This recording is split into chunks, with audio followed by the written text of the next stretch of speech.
welcome to Hunter Fuel, a supernatural rewatch podcast for folks who enjoy their show with a chaser. I'm Liz. And I'm Lynn. Thanks for joining us for season 1, episode 1. We are watching the pilot this evening. We model responsible drunkenness here. All participants are over 21. No one is pregnant. No one will be driving, handling weapons, or operating heavy machinery.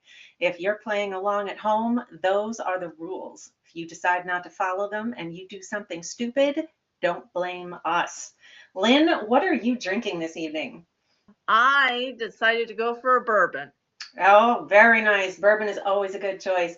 I thought so we are going to try to avoid spoilers as much as we can. However, I'm going to assume this is not the first time you've seen the episode we're going to be talking about. So in that case, you know that our monster of the week this week is a lady in white. And so I thought a nice cocktail for this evening would be a white lady. And so white lady is 2 ounces of gin, a half an ounce of triple sec, half an ounce of lemon juice. I haven't even had any yet. I'm gonna pick on you for that. This is going to be a fun evening. And 1 egg white, which I will tell you, I do not personally enjoy egg whites, so I bought a chemical alternative. There are options other than using an egg white. So what you do is you pour all that into a cocktail shaker and you do what is called a dry shake, which sounds a little naughty, but it just means that you shake it without ice. So you give it a good shake and then you add ice, you shake it again. So I will tell you that the gin I have in the house is a blood orange gin. So I have a pink lady instead of a white lady. But so first one is on the house. And cheers. Cheers. Ooh, that's actually pretty nice. Yeah, see, I don't have shot glasses, so I just decided to pour a really hefty pour. That should hold you. That will be, because if it doesn't, I'm in real trouble. Okay, so let's take a look at our cards here. So what have we got? So first one is on the house. We've got our center square marked off. I'm taking a look at mine, and I'm feeling pretty good. Feeling pretty good about this. I think I've got some nice options here. Yeah, I'll be. Now, I have not seen the episode quite as many times as you have. Not a lot of people have. That's but I will be. I'm fairly certain I'm gonna get a couple. You get enough. So let me ask you this: Lynn, when we started our recording last week, you at that point had seen 1 episode that I had showed you, and the cold open to the pilot, and that was all you had seen. So in the last week, how far have you gotten, my love? I am up to, I want to say, I believe it's episode 6. 6, okay. I am up to, I believe it's called Skin. Okay, yes. And I have been warned. Now, keep in mind, as my sister knows, I have a fairly low tolerance to gore.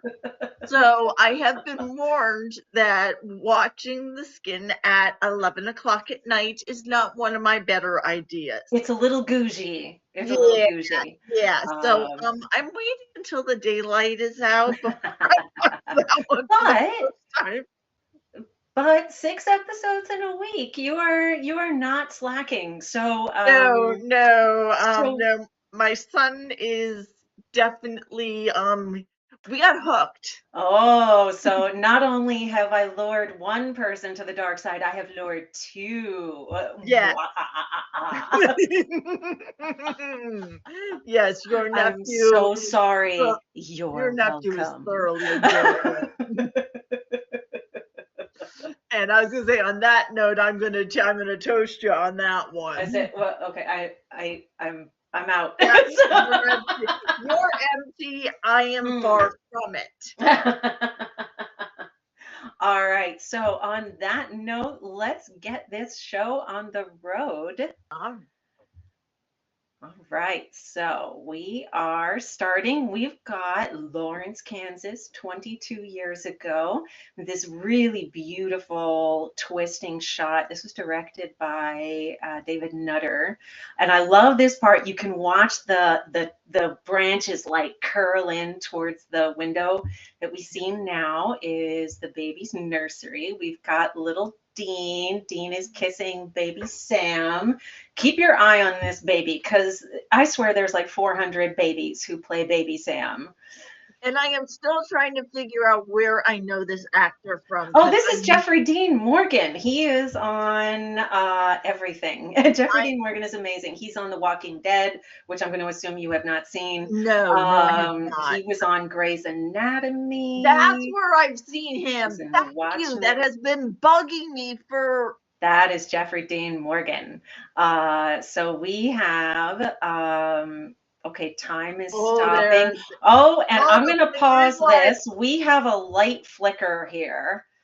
Let's see. Pausing it. Do either one of us have a flickering light on our bingo card? Let's see here.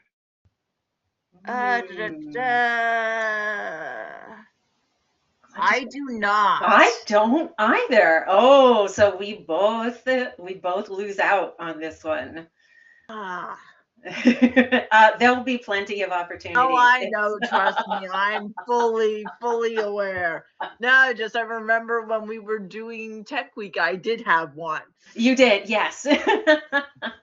And there will be plenty of opportunities for flickering lights. Oh, yes. Oh, I But, know. but for now, we don't have one.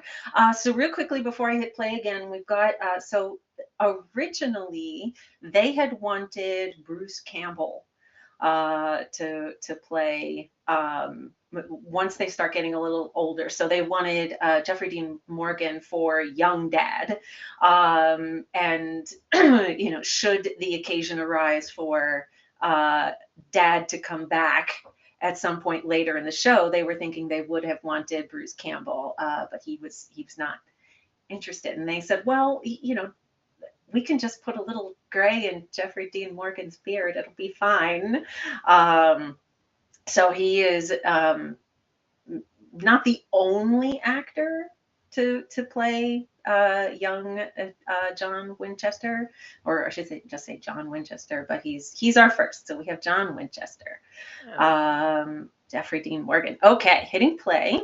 So now we have baby monitor going off. This is Sam Smith. Samantha Smith, she plays Mary Winchester. We've got the photo of John and Mary on the nightstand. And so this is your typical sleep deprived mom getting up in the middle of the night because she hears the baby crying. She goes down the hall to the nursery. You see her rubbing her eye. This is so beautifully shot. I love this. And this is what she thinks is John, her husband checking on the baby. And, like a good husband, getting up in the middle of the night to check on the baby. Here we go. Lights are still flickering. And she's tapping the bulb. What is going on?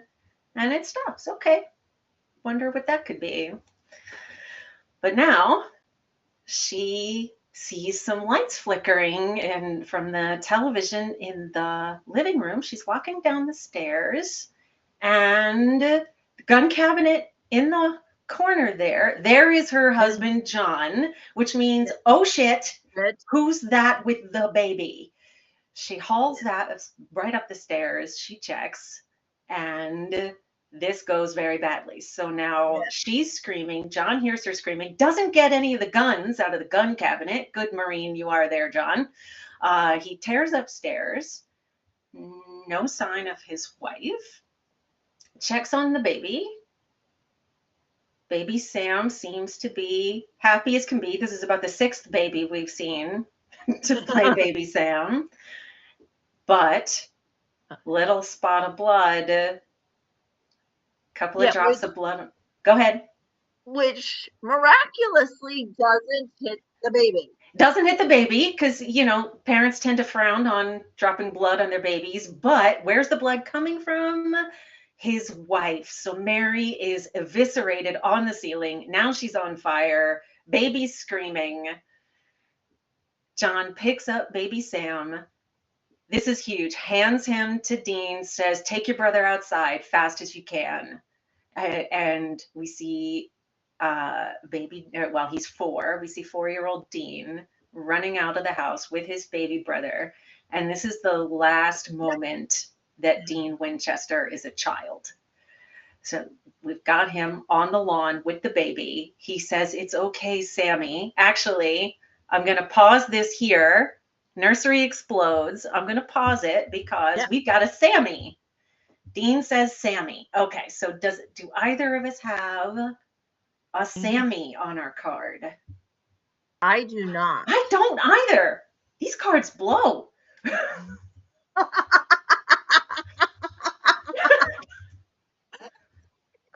Come on, bingo cards. Liz is thirsty. Okay. All right, I'm hitting play again. We've got the fire trucks out on the, well, I was about to say the fire trucks are on the lawn, but they're on the road in front. They're putting the house out. And we've seen the nursery's on fire, lots of smoke. And there's this beautiful shot of John Winchester sitting on the hood of the Impala. He's got baby Sam in his arms. And little Dean is sitting next to him.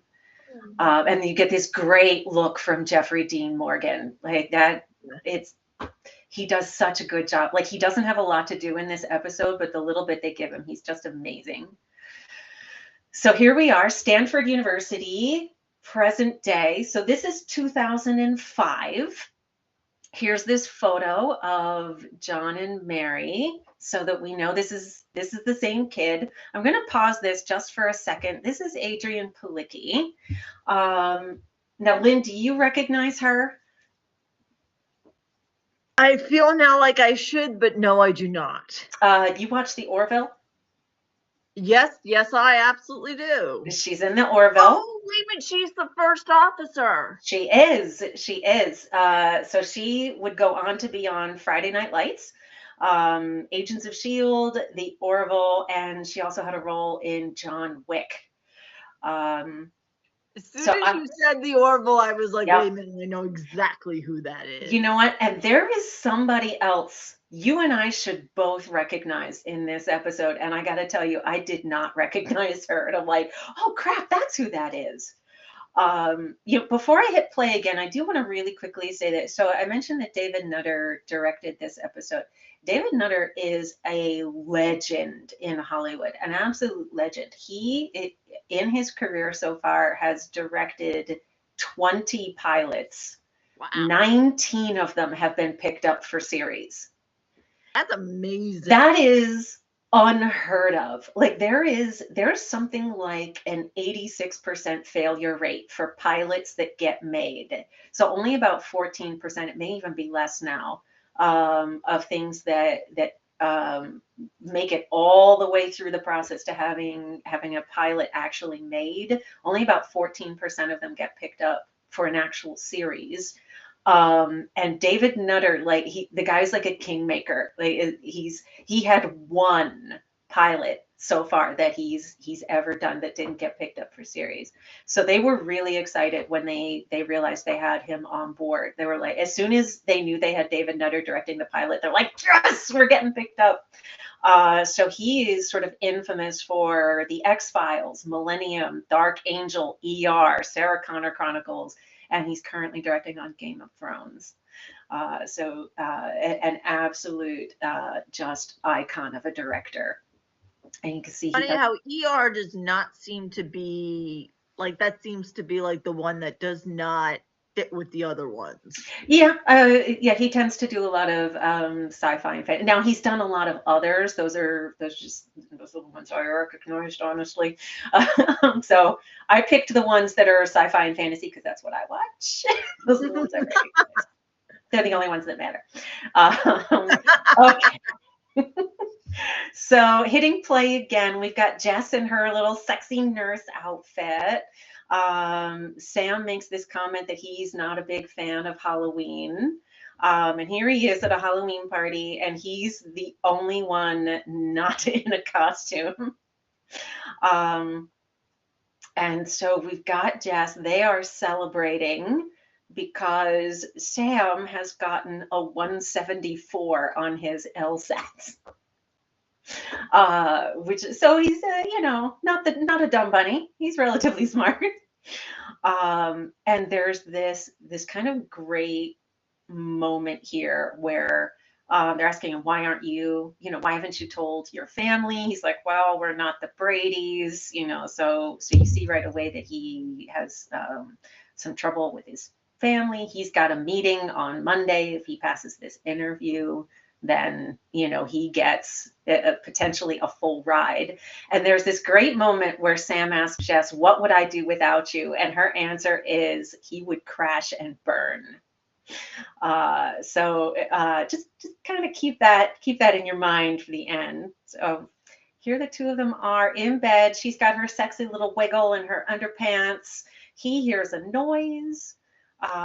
He's going to investigate, and window And you see open. the curtains moving. Curtains are moving, windows open, and there's somebody in the house.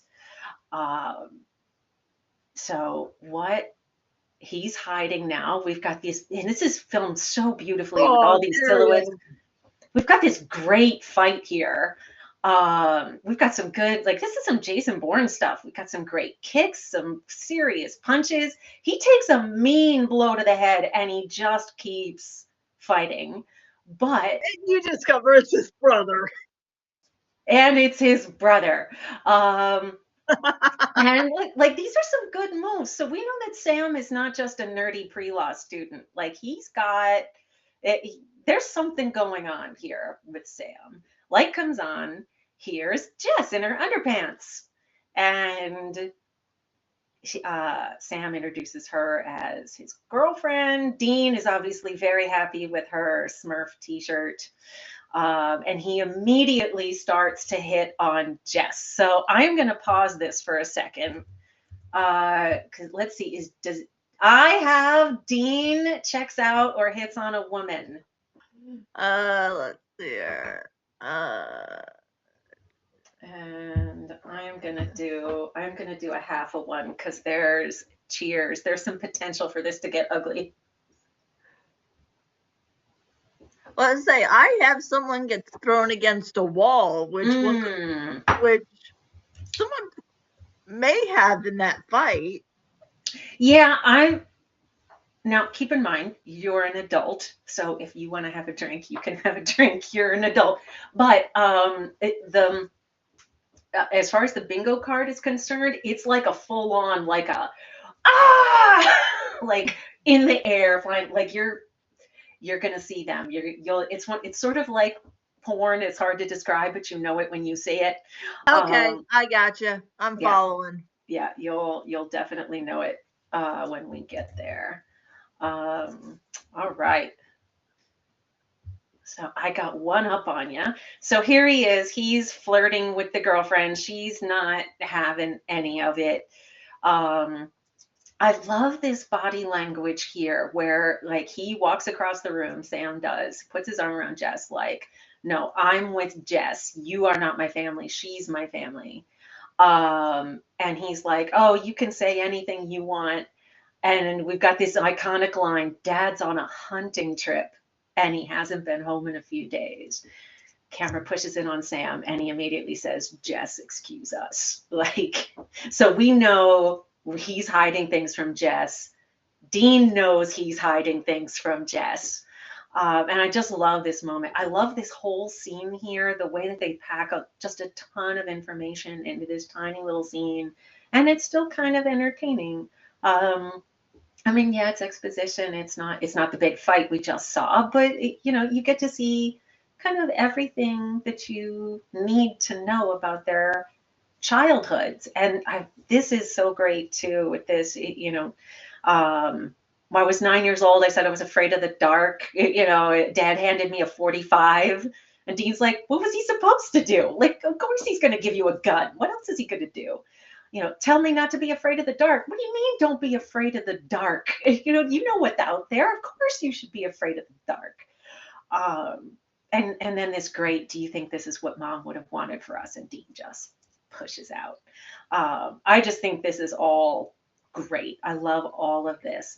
We've got this great line here. So what are you, just going to live some normal apple pie life?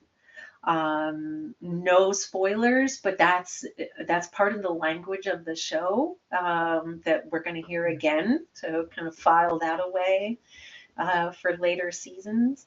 And the episode commentary for this particular episode, Kripke had said, they ended up rewriting it like 20 or 30 times because they knew they needed to get this right. And we also have a great exchange here, where Dean is like, I can't do this by myself. Sam says, of course you can. Dean says, well, but I don't want to. Got the false bottom in the Impala's trunk, got all these weapons. And excuse me. And so here's where we get our monster. This is what Dad disappeared doing. Where Dad went MIA. There are these men who have been kidnapped on a stretch of highway in Jericho, California. And in a minute, we're going to get, he's going to pull out a video recorder. Right now he's got a map. And they're chatting away. This necklace that Dean is wearing is important as well. Here it is. Here's the tape recorder. I got a little ahead of myself. So he's playing this voicemail from Dad. This is the last communication they've had from him. And he says, something is starting to happen. We're all in danger. And so it's kind of great where is he just talking about these men disappearing, or is there something else going on? So we'll have to keep watching to find out what that is. A little later in the episode, Dean is going to comment that it's not like Dad to just disappear in the middle of a case. So I think they do a really great job in the pilot of kind of setting up the series, saying like, okay, there's what's happening on the surface, but then there's stuff going on other than that too. There's stuff going on below. Okay, so here's where Sam is telling Dean about his law school interview. He's got to be back by Monday. And so he agrees to go to look for Dad. This knife that Sam just put into his duffel bag and then he quick hid it from Jess, that's in the promotional photos for this season. So if you happen to see a season 1 promotional photo, that's the weird fantasy Conan the Barbarian dagger he's carrying. And this is it. This is the last time you ever see that. So somebody thought that looked pretty cool, hand it to Sam, and we never see it again.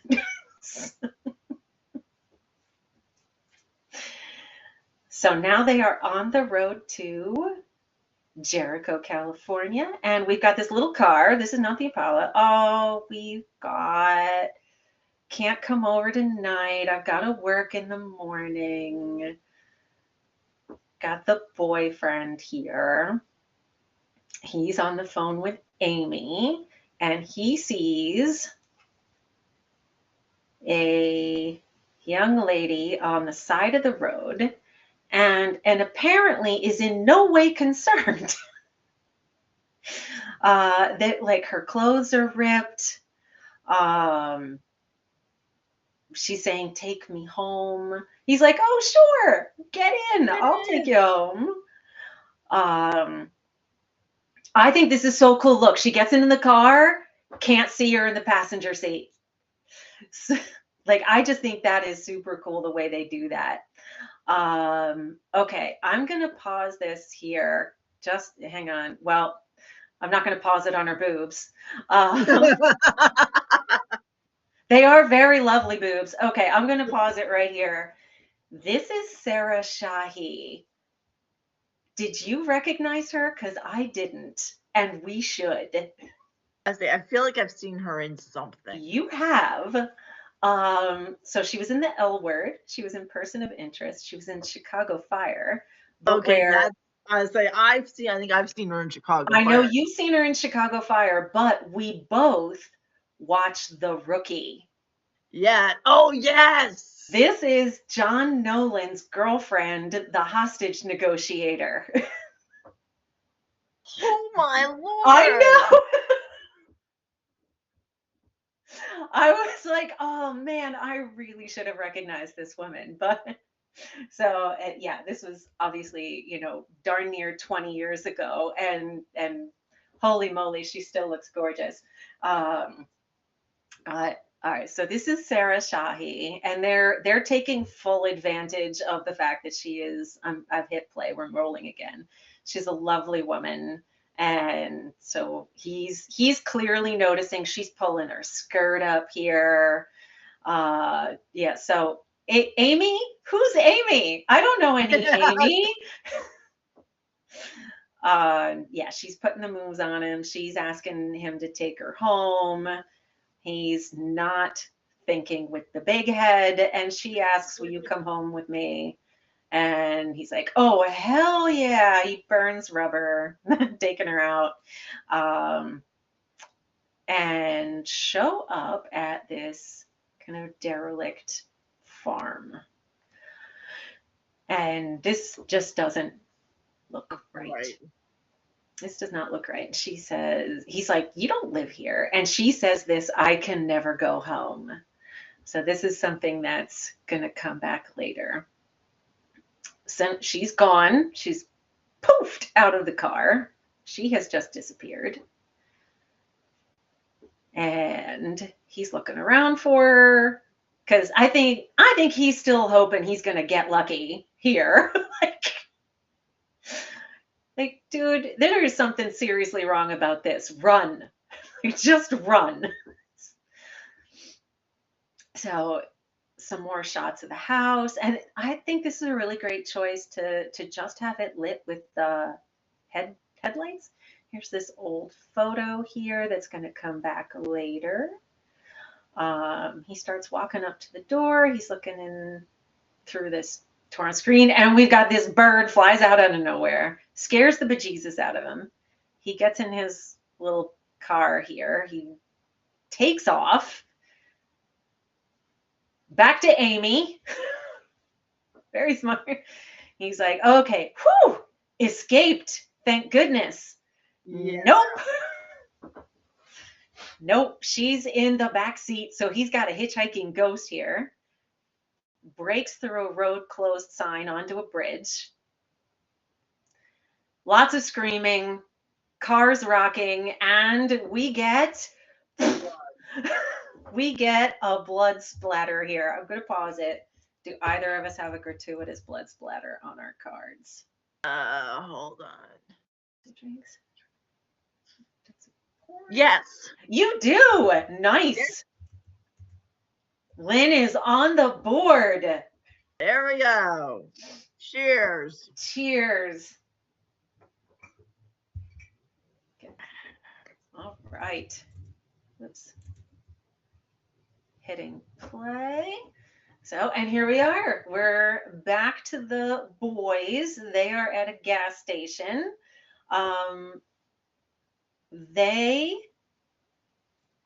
When they wrote the script, you can see Sam going through Dean's cassette tape collection. He's like, "Dude, you've got to update your music." Why? Well, because it's on cassette. That's why. We find out that they support themselves with essentially identity theft and with credit card scams. Um, so they have some fake credit cards that they use. And what we can hear playing here now on Netflix, because of licensing issues, they didn't have the same music in the first season if you're watching it on Netflix as when it originally aired, or if you have the DVDs or the Blu-rays. Oh, we've got this iconic line here. Driver picks the music, shotgun shuts his cake hole. That is a fan favorite line. Um, and what's playing is the Allman Brothers' Ramblin' Man. So, Lord, I was born a rambling man. And it goes from that into AC/DC's Back in Black. So we've got some nice classic rock here. That was something that Kripke, the creator, Eric Kripke, insisted on. He literally wrote in the script, cue music here, and you can take your anemic alternative pop and shove it up your ass. So the boys see some police activity, and Dean goes into the glove box, and he's got a cigarette case full of fake IDs. So big grin on his face. His brother's like, "What the hell?" Let's take a look here. I have fake IDs. I'm trying to see if I do. Oh, cheers. Nope. Cheers. All right. I have 3 on the board. I'm beating you. Yes, you are. Or I'm losing, depending on how you want to think of it. Okay, so the boys bail out of the car. They're talking to the cops. The cops are looking for the missing young man. And somehow there's no blood on the inside of the car. So we've got a very tidy ghost on our hands. So this is Troy, and we find out that Amy is this deputy's daughter. So cop's daughter's boyfriend has gone missing. They're claiming to be federal marshals, which, okay, look at the two of them. Sam's hair, their clothes, they're in their 20s. Like, there's no way these two are federal marshals. And, and they're like, "Oh, gee, thanks. Yeah, we're older than we look." So yeah, they're still trying to figure out how to pull off this con artist thing. So Dean starts mouthing off. Sam kicks him. The cop is like, "What kind of federal marshals are these? This is ridiculous." We've got a great brotherly moment here when Dean smacks Sam up the backside of his head. And they're having a little bit of a squabble here. And, this is something we're going to see. Oh, and here comes the sheriff. And for some reason, he's not entirely buying that they're federal marshals. And so the other 2 FBI guys walk by, and Dean says, "Mulder, Scully." Which actually David Nutter directed a lot of the X-Files as well. I'm going to pause this just for a second. There's sort of nothing happening in terms of our bingo cards could be concerned. But the only reason I'm stopping here is when Sam and Dean are talking to these 2 young ladies, this is really the first opportunity we have to see how freaking tall these 2 guys are. Either that or she's not that tall. Even, okay, unless she's a little person, like, if she's anything approaching average height, like, she doesn't even come up to their shoulders. Like, and they're slouching. Like, and I know their height. Now that's so you do know. Do I know? You do. put your feet up and relax for a second. Let me tell you. So yeah, Jensen Ackles is in fact, he's just shy of 6'1". Um, and Jared Padalecki says he's 6'4" and change, but I'm thinking it's got to be like 87 cents because you can see the two of them standing next to each other, and there is more than a 3-inch height difference between the two of them. But I remember reading some articles early on where they kept calling Jensen the short one. And I would think about, scenes like this, or like, they're moving around in the environment. They're walking through doors and stuff. You could see like how tall they are in relation to other things. I'm like, I don't think he's that short. It's sort of your brain plays a bit of a trick on you, that you assume Jared Padalecki is normal tall, like maybe 6'1". And so, we can see that Jensen is 3-4 inches shorter than he is. I'm like, okay, well, that's got to make Jensen, 5'9", which is still average height for a man. But you make this assumption, but no, they're two big strapping Texas boys. And so yeah, the short one is 6'1". And this is before they start putting them in their big hunter boots. That probably adds like another 1.5 inches. So these two are giants. Like they're big dudes. And so I'm gonna hit play here. So we can see them talking to Amy, and she barely clears his shoulder. And Yep. he just towers. Yeah. So we've got missing Tony, and then we've got a bulletin board with some other missing persons flyers up. You know what? I'm going to pause again. This is a diner. Do either of us have funky diner? I keep waiting for one of them to say dude. You know what? I'm pretty sure we've gotten a dude. I was just yapping and didn't catch it, but I guarantee, do you have dude on yours? Yes, I have. Give yourself a dude. I guarantee you we've had a dude by now. All right. Okay. Oop. I didn't mark off my gratuitous blood splatter. I was going to say that one, and I keep waiting to hear son of a bitch, which I don't think we've gotten that yet, but I'm shocked. We have not gotten a son of a bitch. Okay, I'm gonna have my drink in a second for the gratuitous blood splatter. I just want to see. I do not see a diner on here. Okay. No. Oh, I do. Ooh! Our tech wizard Dave pointed out I have a dude. So, okay, I'm going to, oh, this is going to go badly. Okay. You got to have two. I do. So I'm going to have a biggin. You're going to have a biggin. Okay. This is going well.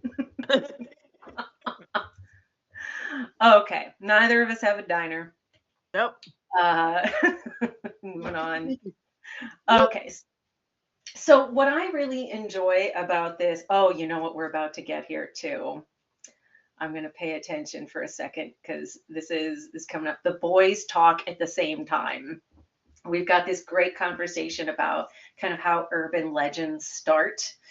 They say, I heard from a friend of a friend, there's this local legend.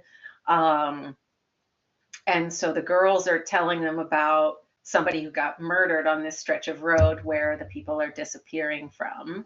And that whoever picks up this hitchhiker is never seen again. So I'm going to pause it. Do either of us have the boys talk at the same time? Boys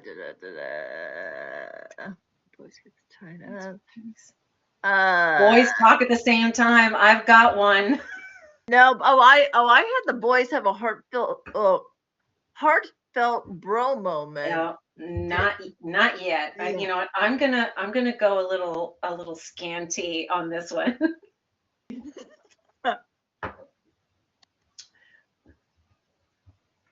All right, All right. hitting play. What do we got? So they are doing their research at the library. Dean is driving. He's the one using the computer, and the guy who's in law school is I like, love that. "Oh, there you go. There's a dude. We got a dude." And he says, "You are a control freak." Sam takes over, and he's like, "Maybe it's not a murder." Um, There we and go. there we go. So he's like, "Look at this. We've got a suicide, Constance Welsh, and there is Sarah Shahi in the newspaper article." So we get this story here that, according to the newspaper article, she left the kids alone for a couple of minutes in the bathtub. She comes back to check on them, and the children had drowned while she was gone. She's distraught, and ends up killing herself on the bridge. So the boys go over to the bridge to see what they can see. And they're thinking, okay, so dad's chasing this story. We're chasing dad. If we keep investigating this supernatural event, then we're going to find him. And so we start to get a bit of a fight here. That Dean can't believe Sam is really serious about going back for his interview, and he's like, of course I'm going to go back, this is my life. And we've got a Sammy, which I know we've already checked off that box, but we do have a Sammy. And so we've got this fight going on, and this is something that Kripke, again, creator Eric Kripke, he talked about for the episode commentary, that, if so, Buffy the Vampire Slayer is one of the sort of predecessor shows, one of the inspirations. And he said, okay, if the tagline for Buffy is high school is hell, then the tagline for Supernatural is family is hell.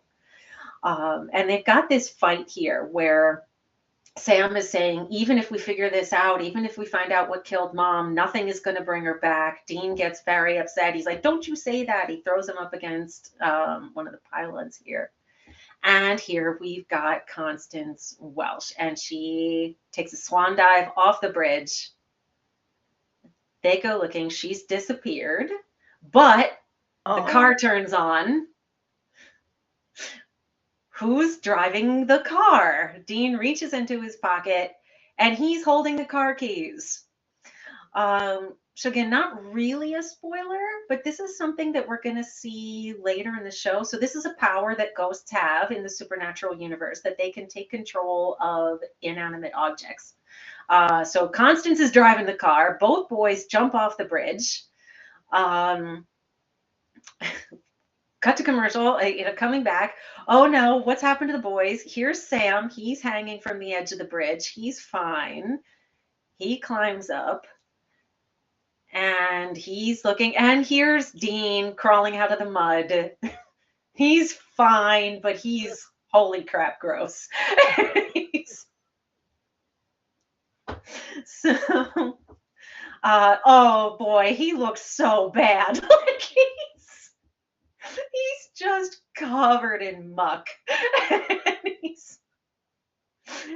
Sam, of course, is like, oh, I love his little like hand flop that he does. Like, this is terrible. Sam's picking on him that he smells bad. They go to the motel and they go to check in. This crypt keeper looking guy who's behind the counter at the motel says, like, oh, this must be a family reunion. There's another guy here. So earlier on, we had heard that they, I'm going to pause this actually here. So we've got Sam picking a lock. And we heard earlier that Dean and John had gotten 2 credit cards in this person's name. So Sam picks the lock. So now they're in Dad's motel room. And this is, I love this little shot here. This happens really quickly. But so Dean's outside. Sam has picked the lock to get into the room. Dean's just standing there, and this, Sam grabs and pulls him in, and there's this like puff of dust when he pulls Dean into the room. I'm gonna pause this because we've got a quirky motel room here. Okay. Do either of us have? Turkey motel room. Oh, there you go. Lynn is on the board. I've got 4 now. Oh, you know what? Look, you do. You have 4. You have fewer in a row than I do, but you have Yeah. 4. And I can actually, I know just from looking at this, I'm not going to get 5. But, well, let me peek here. Yeah, I'm not going to get 5. I can tell. But, all right. So we're in the motel room. I've hit play. So we've got the salt line here. Nobody's poured it though, so we don't get a square for it, but there is a salt line. So this is something that we're going to see again and again through the show, that salt is a deterrent against evil things. And so this is John's motel room, and he's got everything all laid out on the walls. He's got all the missing people. He's got a bunch of occult signs and lore up on the walls, looking to identify, what can he see in the pattern, looking for the people who are missing. And Sam notices that he's got this lady in white, and he's like, Dad figured it out. Dad realized that this is a woman in white. He realized it's Constant Wells. And as soon as he said it's a woman in white, Dean looks at the board of missing women missing men, and he says, "You sly dogs." We don't know why yet. That's going to be explained in a minute. But as soon as he realizes it's a woman in white, he knows right away why these men have gone missing. And we just have to wait for a minute to catch up with him. So the boys are here in this motel room, and Dean says he's going to go get cleaned up because he smells like a toilet. So Sam starts to apologize, and Dean says, "No chick flick moments." So as he goes to get in the shower, we've got a jerk bitch exchange. So I'm going to hit pause. I was going to say, I have that. You've got a jerk bitch. I do not have a jerk bitch. I do. So that one is all yours. How are we doing? So you have 5 on the board now. Okay, and all right, I am hitting play again. So Dean's in the shower. Tragically, we don't see it. And we've got a picture of Dad with the boys when they're young. Sam has a voicemail from Jess, which is very sweet. She's saying that she loves him. She wants to know when he's coming home. And so Dean starts to take off. And as soon as he gets outside, because he wants to go get himself something to eat, he notices right away that the police are in the parking lot. And there's the Crypt Keeper motel clerk pointing out Dean. And he's like, "Ah, crap. The police are onto us." He immediately calls Sam. He says, "Dude, take off, 5-0." I love this so much. We get to see what a smart ass Dean is. Because he's like, "Partner? What partner?" And the cop is like, "Okay, you've got fake IDs, you have fake credit cards. Is anything about you real?" And Dean says, "My boobs." Which immediately gets him face down on the front of a cop car. And I guarantee you, this is not the first time that Dean Winchester has polished the hood of a cop car. Like, he's insisting, so he's under arrest now. He's insisting his name is Nugent, Ted Nugent. He asks if he's in squeal like a pig trouble or just regular normal trouble, which for some reason the cop is not a big fan of. And so he's saying to Dean that, you are my number one suspect. We found you in a room with all this information about the missing people. Um, I love this. And so out of his evidence box, he pulls John Winchester's journal and he tosses it out on the table, and it makes this noise like it weighs 40 pounds when it's like, boom, when it hits the table. I just hit my mic. Sorry about that. And we can instantly see that Dean is on this journal, like white on rice. He's extremely interested. Um, all the smart ass is gone off of his face, and he's completely fascinated by the journal. It's got a little message to Dean with some numbers, this 35-11. Meanwhile, while Dean is under arrest, Sam is talking to Constance Welsh's husband. This actor, his name is Steve Railsback. And he was in the X-Files as well. So again, on the episode commentary, Kripke talked about how important it was for him to get this actor for this role, because they really wanted to make these connections with the X-Files. So we have this actor, we have the Mulder and Scully reference earlier, and we have, excuse me, again, director David Nutter, and all those things tie back to the X-Files. So he's talking about how much he loved Constance, and she was the love of his life. She was beautiful. She was everything to him.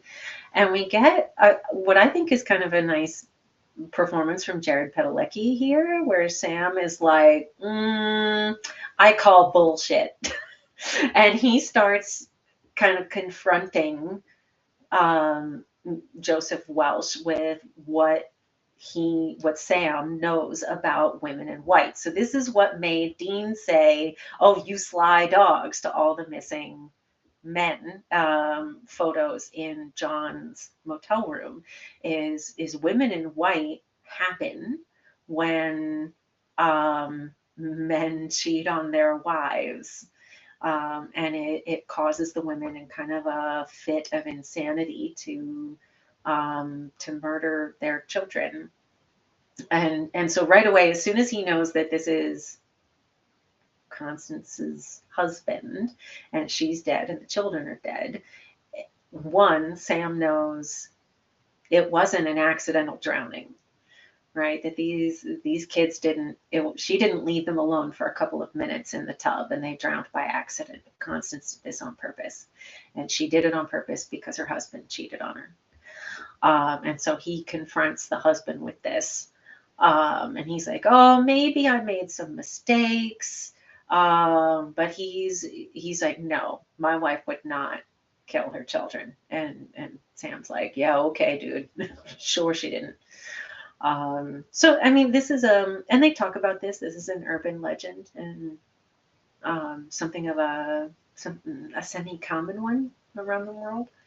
That was one of Kripke's mandates when they first started, is that all the monsters had to be Googleable monsters. So if anybody, he's like, if we're going to write about something, it has to be something that people can go research if they want to. So that was something he insisted on. So they get a call, shots fired, and so they leave Dean handcuffed to a table with evidence, including a paperclip. So that can't possibly go badly for the cops. So, and we already know that the boys can pick locks because we just watched Sam do it. And so Dean escapes. Sam is driving in the Impala, and Dean calls him. Is like, "Hey, thanks for the distraction so that I could escape." He tells him they're dealing with a woman in white. Sam is like, sorry, Dean is saying like, okay, well, we need to find her, dig her up, burn the body, which again is something that's going to come back again and again. And that's one of our bingo card things is the boys burn a body. Um, but and we also find out what the numbers mean, that they're coordinates, but they don't know to what yet. And Sam drives right through the woman in white. So Sam is in the Impala. He spots our phantom hitchhiker. There she is in the car. She says, "Take me home." And so now Dean is nowhere nearby. Sam is in the car with a ghost we know is responsible for murdering a whole slew of men. She's taken control of the car. She's got the door locks pushed down. She's driving the car. Sam's stuck in the car. She's literally a backseat driver at this point. He can't get out. And she takes him. There's also this great flicker thing that we're going to see a lot in the show, that this is kind of the visual storytelling language of the show, that ghosts have this sort of like stuttering, flickering kind of motion. And so she's taken him to the house. She says, again, "I can never go home." And Sam starts to piece this together, like, "Oh, you're afraid to go home." Now she's in the front seat. She's straddling Sam. Um, and she starts putting the moves on him like she did on Troy. He starts saying, "You can't kill me. I've never been unfaithful." And she leans in and she whispers, "You will be." So she's starting to kiss him. He's trying to start the car. And so he figures out that if he can get the car started, he might be able to do something here. He starts screaming. We don't know why. And now we've got, this is a great effect too. I love this so much. The way we see the holes in his shirt, and she's apparently digging her hands into his chest. We've got this. Sometimes she looks normal. Sometimes she's very skeletal. I think this whole sequence, the special effects are really amazing. Like they're good now, let alone 20 years ago, darn near.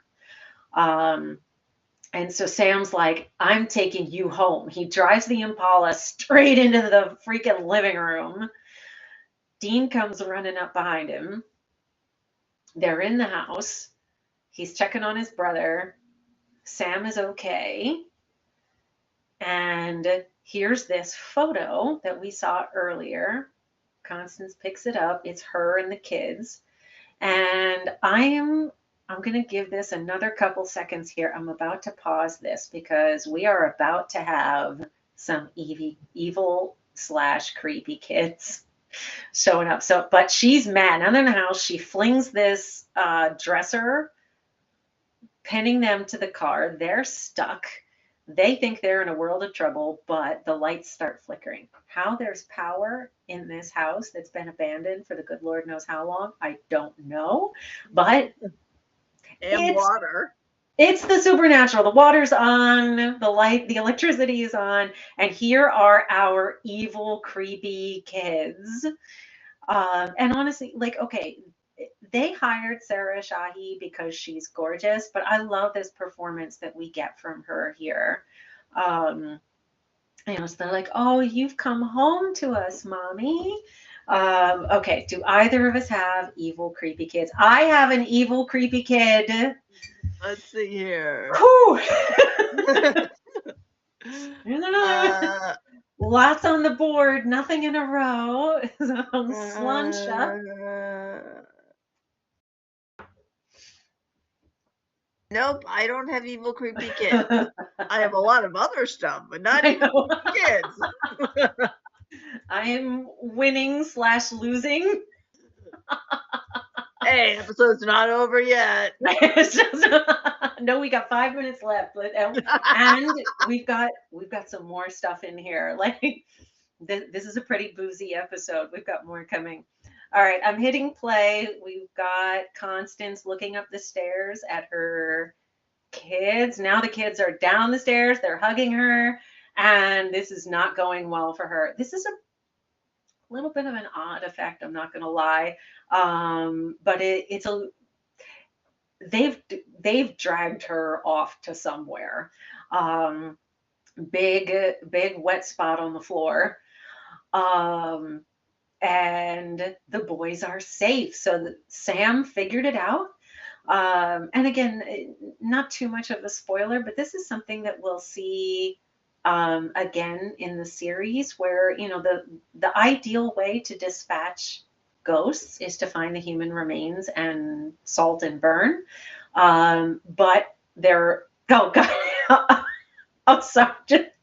So, Sam's got these big claw marks in his chest, and of course, Big Brother just hits him right in the chest where he's hurt. I'm going to pause this really quickly here. And the fact that it's on Jensen's ass as he's bent over is totally coincidental. Um, Absolutely coincidental, I swear. But so anyway, this is something that we're going to see, that the preferred method is salt and burn, but they don't always have that opportunity. So sometimes they have to figure out what the ghost wants and try to help it achieve peace that way. So that's essentially what Sam is able to do here. Is he figures out what the issue is, and by driving the car with Constance in it into the house, then the kids dispatch the ghost. So here we have Dean, who happens to be bending over with his butt facing the camera, and he says, if you screwed up my car, I will kill you. I'm hitting play, and the very next scene we have is the two of them driving down the road with one headlight. So Sam screwed up the car. We have these coordinates here. Sam is checking the map. And he's saying, okay, it's about 600 miles to where these coordinates are. And Dean says, if we shag ass, we can make it by morning. Sam, I'm going to pause it here. I'm actually going to back it up a tiny bit. I want to pause on this face that Jensen makes. I love this performance here. As soon as Sam says, like, oh, I've got this interview on Monday morning, look at that face. How do you say no to that face? It's like, Now, let me be totally transparent here. I would not say no to that face regardless of what expression it was wearing. But this particular expression, come on, Sam. How do you say no to that? Jensen does such a good job with this performance here, where he's like, two of us out on the road hunting. And of course Sam is like, no, I've got this interview. I have to be back. Dean is like, yeah, whatever. I'll take you home. So we've got this home theme repeating again and again in this episode. Where Constance is saying, I can never go home. Dean is saying to Sam, I'll take you home. The episode starts with their family home burning. So we have this theme coming up again and again. But we found out earlier that the boys had been estranged for a couple of years, and now Sam is saying, like, hey, I'll call. Maybe we can hang out. And Dean is like, we made a pretty good team. So Dean drives away. We've got this kind of long look after his brother, a big sigh from Sam. Sam goes into the house. It's all dark. He's calling for Jess. And he's walking into the house. She made him cookies. She loves him. He's glad he's home. He looks back, he hears the shower running, there's some steam coming out from the bathroom door, so he's like, hot girlfriend naked in the shower. Yes, life is good, until we've got these drops of blood falling, and he looks up and there's Jess on the ceiling. She's eviscerated just like Mom. She's on fire just like Mom. here comes Dean. And he, once again, Dean Winchester drags his baby brother out of a burning house. And this is something, again, 20 years ago, they did this practically. So this is real actors in a real room with real fire. Like, they would not do this way now. But we have this bookend here where, just like at the beginning, they're outside, fire trucks, lights flashing. We've got Sam in the trunk. And we've got this little tear. I'm gonna pause it. He puts his face down. We see a little tear fall off of Sam. Do either one of us? I have a Sam or Dean cry. Let me check. Oops. I feel like. Ooh, here we go. Nope, all yours. Oh, it's all me. All me. Oh, if only somebody had tortured something. I was gonna say I had torture. Me too. I would be winning big or losing big if somebody had tortured somebody, but alas, that is the most I'm gonna get in the row is 4. Okay, hitting play. Well, now technically,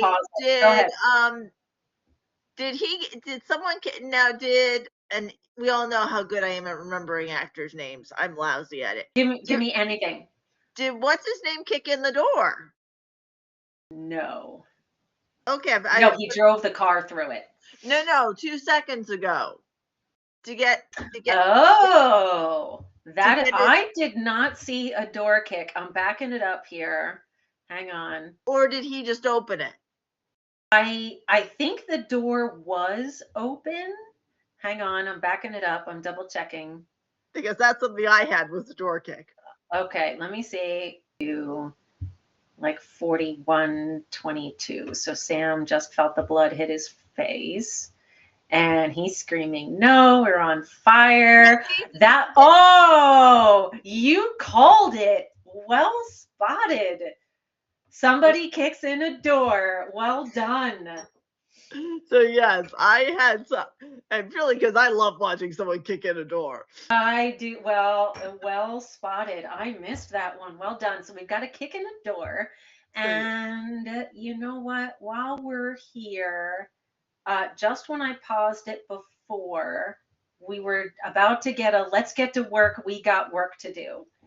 So if you have that one, and I've got that one too. Go ahead and give yourself both of them. I'm gonna call this 2. All right. All right.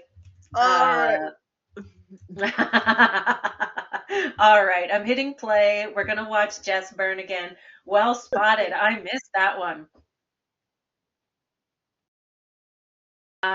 Yes, we have our tech wizard Dave is saying kick in a door.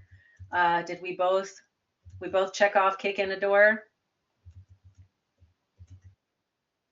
Lynn, check off kick in a door. I didn't. Tech wizard Dave is saying no, and the man behind the curtain is always right. Of course he is. Someone got kicked out. Okay, never mind. I did the wrong one. Oh. There it is. Okay. I don't know why you would not be focused.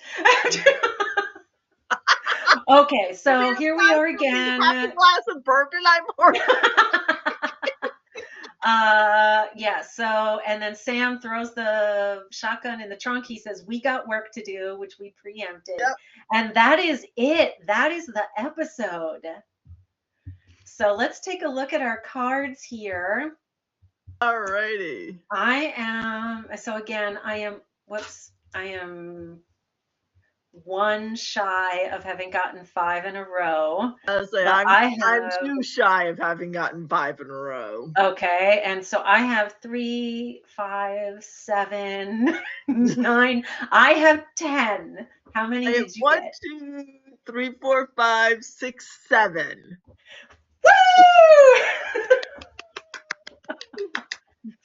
Technically, I haven't won because I didn't get 5 in a row, but I got more, and I am satisfied with that. So, Yeah, no, I was there were a couple I was surprised didn't come up. I was certain that they uh, would. yeah, but I mean, like for the pilot, Yeah, no, we um, got a lot. that's a yeah, and I mean, you can really see what the show is going to be. Yeah, and Um, trust me, I had plenty to drink. Don't get me wrong. you're not in any pain. No, no. um, so sorry, I'm writing because I missed the kick in the door. I'm adding the kick in the door to my notes here. Um, so give me one thing you loved, Lynn, one thing you hated. What's something you loved? Let's start there. Oh, okay. Since we've had a drink or 5 or 7, I'm gonna or 10. Let's do one at a time. So tell me something you loved about this episode. Oh God. Let's hear. Well, I'm trying to remember what made my jaw drop open Mm. at. There's a couple. I There's a was gonna couple say of there's jaw a droppers. couple of like moments where I'm just like, Holy Mother of God. Mm. Um, First one that comes to mind. well, I mean, obviously, I remember the first time like watched it and seeing like obviously the mom on the ceiling, and then at the very end, I Hmm. remember when I watched this with my son, Right. because yes, I'm intentionally not saying his name on Understood. because we're filming. Right. Um, I know who you're, unless you have a son I don't know about, in which well, case, where have you been hiding the dog? I more meant it for our audience. I understand. I understand. Our um, millions of adoring fans. yes. I completely Um, understand. I wasn't expecting it to end the way that it did. So Mm. and the fact that they managed to shock me, because I Right. was fairly certain I knew how it was. I thought I knew where they were leaning. Where did you think it was going to go? I thought it was going to end with finding out, because of the fact that it was a cheating thing, to Right. discover that she had cheated. Oh, that And Jess had cheated. Yeah. that and he thought the same thing. So to Okay. discover that they had bookended it with her dying the same way the mother did shocked both of us Okay. and got us both hooked. Gotcha. Yeah. So that was the moment where I looked at him and I was like, another episode? And he's like, absolutely. and, and that's how we ended up on episode 2 on the same night. 6. So All yeah. right. So yeah. Awesome. Okay, so that was something you loved. What was something you hated? I am the first one who will, and after 4 or 5 shots of bourbon, the word is escaping me, but I am the first one to suspend disbelief. Right.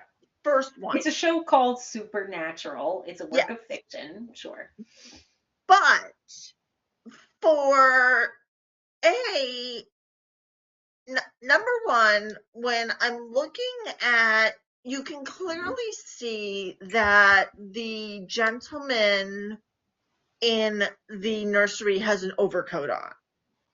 Oh, Or he's wearing his bathrobe. okay, see, Oh, is you the mean the ghost the or whatever? shadow. Yeah, yeah. Yeah, to me, Yes. it looked like he had an overcoat on. That's fair. I was thinking you meant John, but yes, I understand what you're saying. Yep.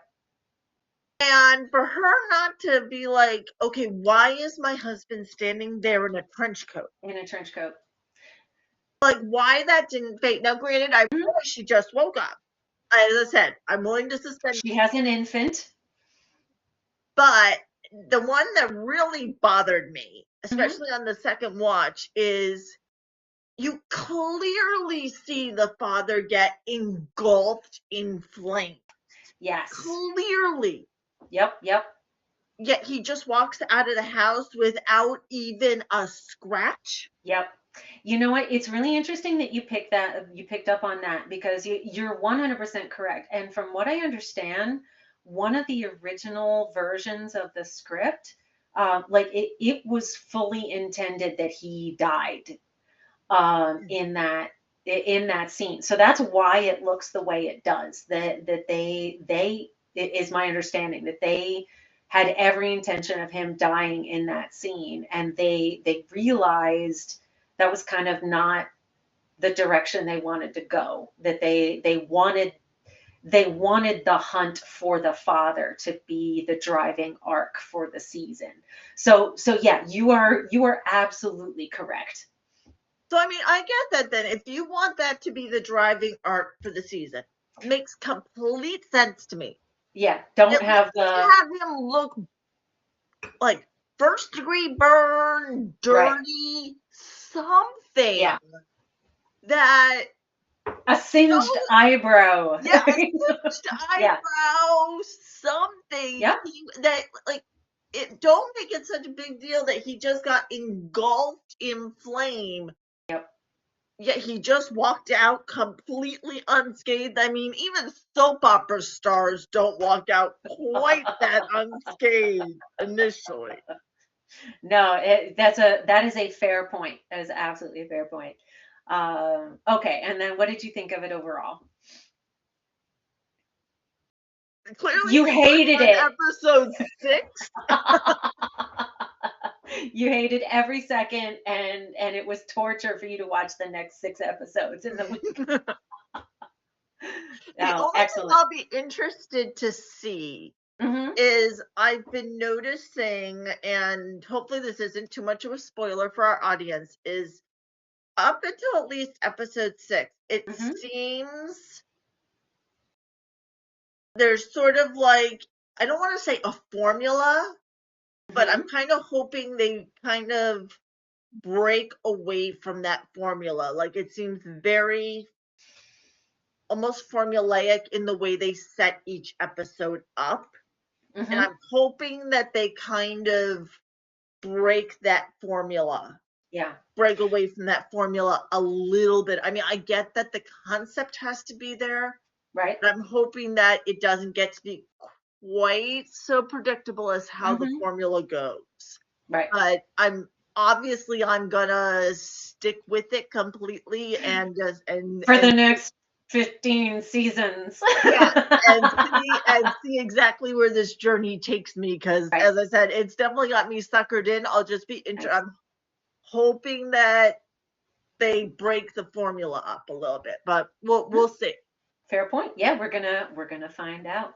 Yeah. Okay, So now so for go what ahead. what about you? So what? Say for me, and I have seen this show multiple times, and this is the thing is like this is one of those shows that you don't just watch it one time. Like it does, like you find yourself watching it again and again. And um, so for me, having seen it many times, that what I love so much about the pilot is that you really do you see how really brilliantly it sets up these themes that that we're gonna see. Like we have all the themes and the plot points of what we're gonna see not only in this coming season, but really leading through for the for the run of the show. There's so much that gets set up here. And I just think it's some really brilliant storytelling. I love it. The instant chemistry between Jared and Jensen, like these two Mhm. guys, not only are their characters brothers, but as actors, they're close as brothers. I mean, it, you and I are the same way, that, and this is a reoccurring theme in the show that family don't end with blood.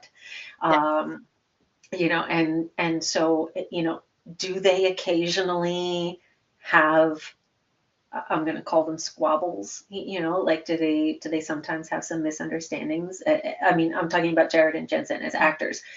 Of course they do. But they really are.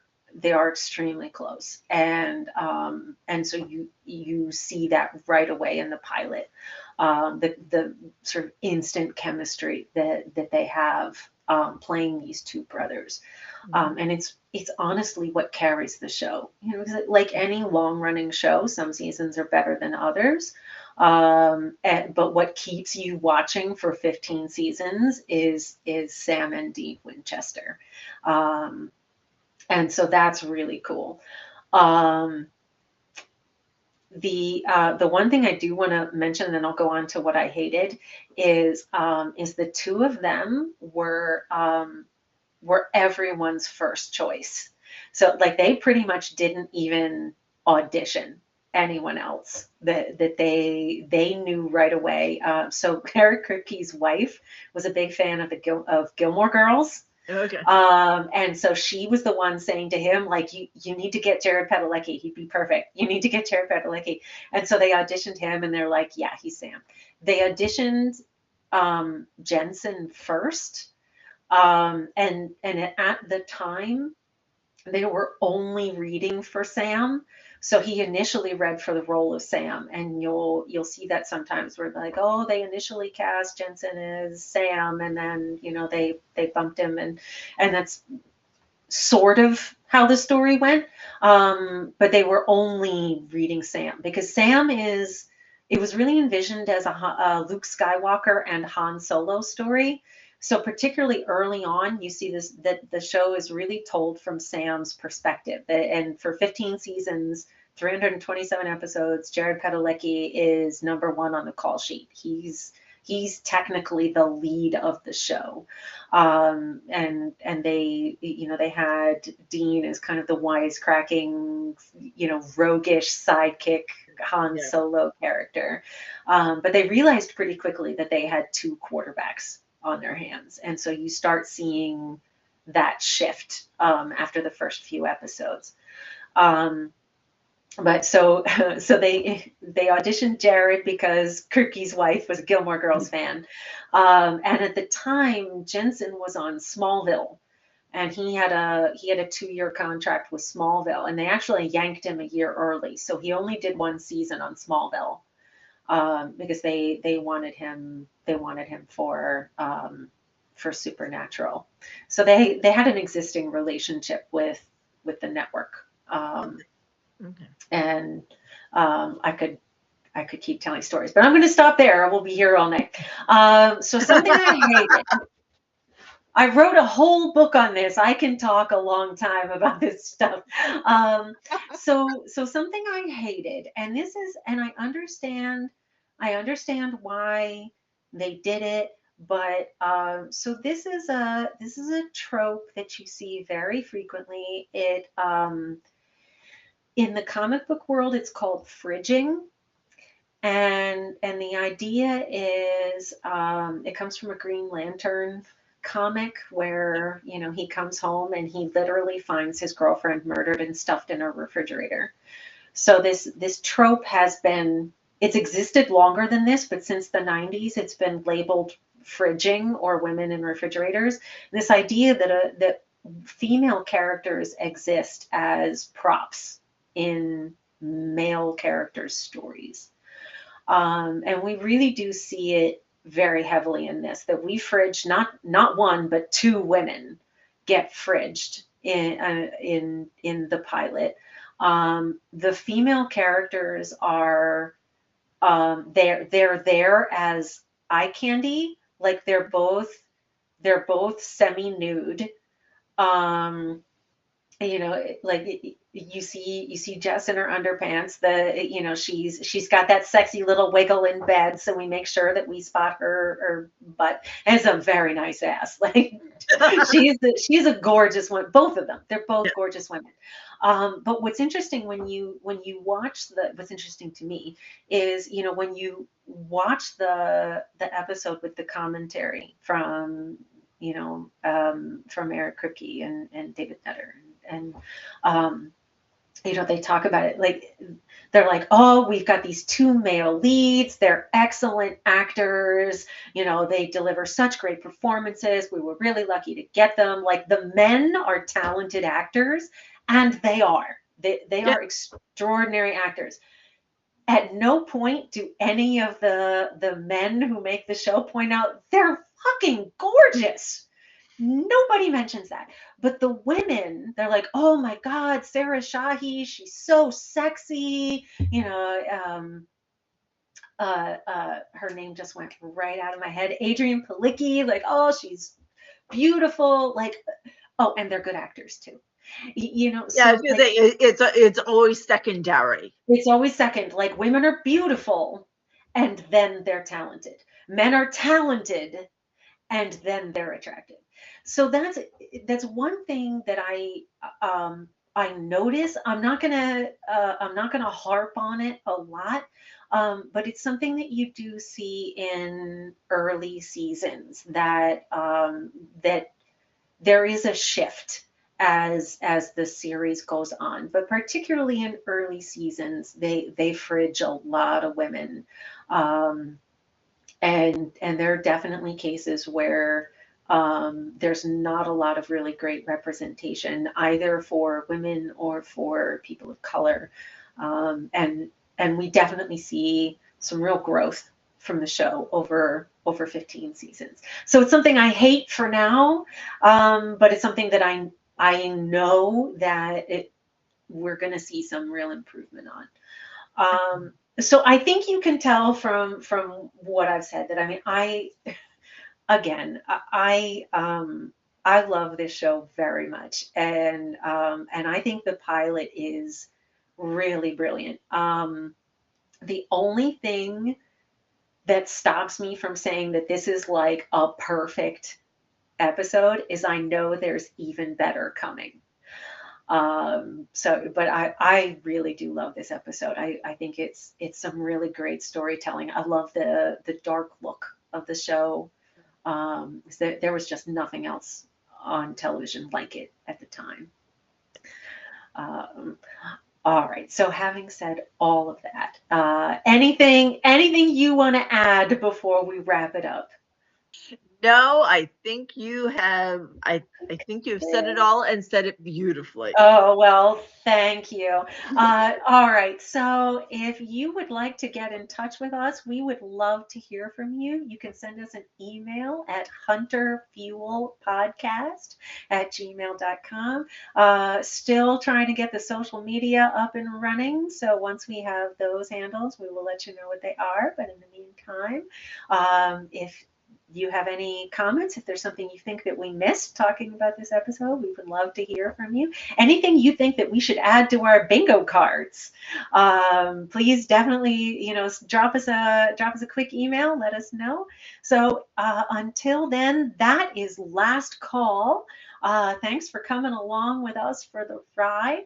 In our next episode, we will be watching season 1, episode 2, Wendigo, when Sam and Dean, along with a Cylon and Han Solo, go into the woods looking for a missing camper. Until then, be safe, everybody.